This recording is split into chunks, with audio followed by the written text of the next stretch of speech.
So it appears that we're going to get boosted quest XP again this leagues, and you may wonder why you need it with the boosted XP anyway. Well, short quests with high XP rewards like the waterfall quest can get you from level 1 attack and strength to level 50 in around 10 minutes time, and training normally ain't getting you anywhere near that XP, plus some are likely to be tasks that you need to do anyway. This year though, some quests auto-complete when you choose regions, so I've gone through them all and taken out the ones that do that, to leave you with all of the short quests that can be completed with low or no requirements. But before you even unlock any other regions, there are a bunch that can be done in the starter region. I've calculated all quest XP at the 8 times multiplier rate since last time we got that after just 500 points, and if you see my guide on starter points, we can get about 1,000 in the first hour, plus when you unlock the other areas you're going to be at that rate at least if not higher. The Natural History Museum quiz has no requirements, takes about 5 to 10 minutes and will give you 8,000 XP in both Hunter and Slayer, taking you from level 1 straight up to level 25. Just west of that you can start the Daddy's Home mini quest, again no stat requirements for this one, but the supplies you need from the sawmill do cost a couple of thousand GP. Completing that one will give you 7,552 construction XP, which would take you up to level 24, plus give you a bunch of supplies to train construction even further. Gertrude's Cat's a fairly short quest. It does need a seasoned sardine, but that can be fished in Lumbridge and the leaves you can get from behind Gertrude's house. Completing that one is 12,200 cooking XP, enough for level 29. Vampire Slayer requires some combat specs to defeat the vampire, but it's a short quest and he's only combat level 34.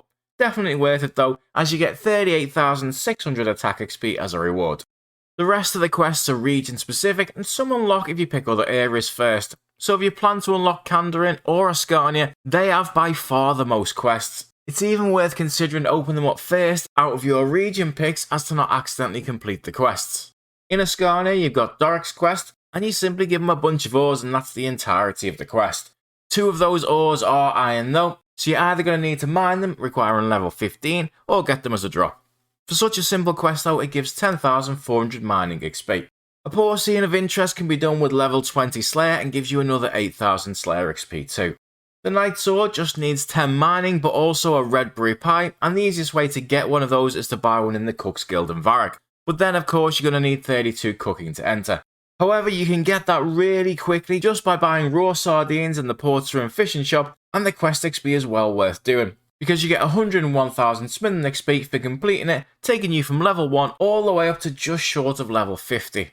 You could also complete the Witch's House for hit points XP, so I wanted to mention it, but I personally just think unless that's a task, doing a quest point for hit points XP is a little bit inefficient. Kandarin has the most quests out of any region, and depending on relic choices could be a huge advantage, getting 20 to 50 levels in 6 different skills in roughly an hour.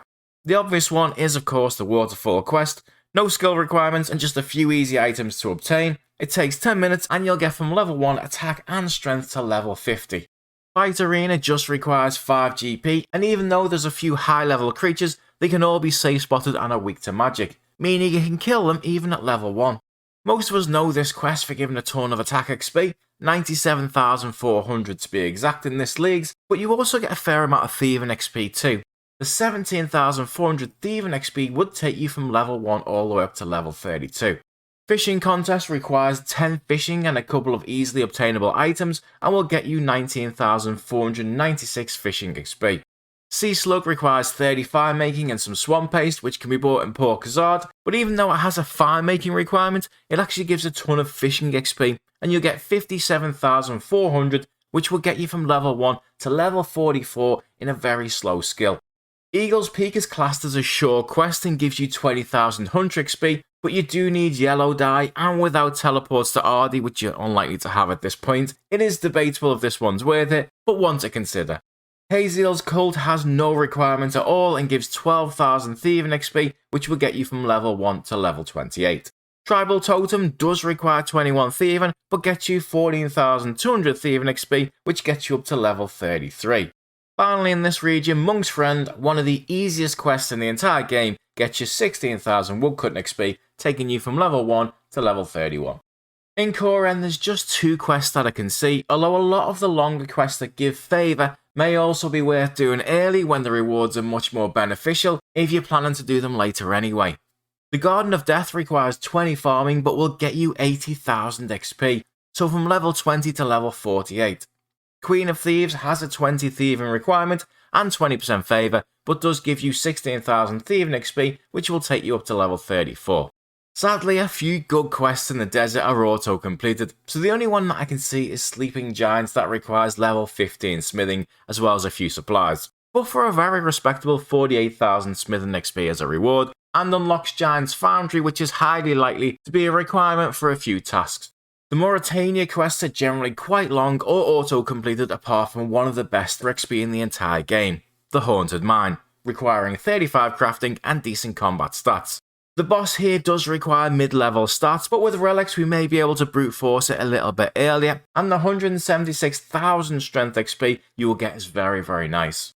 One final huge tip to consider this leagues that I don't really have time to make a video on. The final thing to consider is that if you are torn between magic, melee and ranged this leagues, they appear on the surface to be pretty well balanced. But if, as usual, we get a Slayer relic, meaning we can choose our own tasks, and you intend to take that one, the AoE damage the magic relic gives you on a Slayer task in multi-combat areas like Dagonoths in the Lighthouse will be absolutely broken. Sorry to throw that at you with less than 24 hours before the start of leagues, but that idea just kind of popped in there.